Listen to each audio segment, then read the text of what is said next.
tema muy complicado y en el que yo creo que conviene hacer un análisis en profundidad. Lo que ha sucedido en Torre Pacheco hay que decir que se remonta pues, al miércoles de la semana pasada. Hay un señor que se llama Domingo, tiene 68 años, según ha contado después él mismo, que bueno, pues suele salir habitualmente según se levanta a pasear. Esto suele ser alrededor de las 6 de la mañana. Bueno, pues el pasado miércoles salió a pasear y de repente un grupo de personas al que él identifica como magrebís, pues le atacan y le pegan una paliza sin mediar palabra con él. Las imágenes están ahí, supongo que todos las habremos visto, pero desde luego que cuando uno las ve se queda conmocionado, ¿no? Porque yo decía, este señor ha perdido el ojo como mínimo, porque desde luego que la paliza fue brutal. Claro, a partir de ahí los vecinos se empiezan a solidarizar con Domingo y el propio alcalde de la localidad lo que hace es convocar una manifestación pacífica por la convivencia el viernes por la noche. Bueno, se convoca esta manifestación a la que acude mucha gente del pueblo, que hay que decir, y esto también es importante, son datos que hay que tener en cuenta,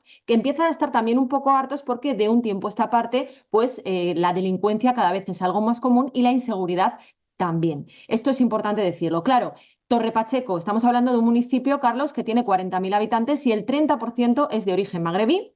30% que además luego se va ampliando porque estamos hablando de que con este porcentaje cada vez hay más magrebís de segunda y tercera generación, es decir, chavales que realmente son españoles, que ya han nacido en nuestro país. Se convoca esta manifestación y esta manifestación es aprovechada, como suele pasar por otro lado en estos casos, pues con muchos grupos ultras de fuera del pueblo que lo que hacen, bueno, pues es efectivamente organizar cazas al moro, etcétera, etcétera. Claro, esto se radicaliza, pero yo creo que es importante aquí hablar de tres asuntos que pone de manifiesto lo que ha sucedido en los últimos días, ¿no? Por un lado es las consecuencias de cómo el gobierno del Partido Socialista, el gobierno de Pedro Sánchez, está alentando de alguna manera la inmigración ilegal, que ha crecido muchísimo en los últimos años.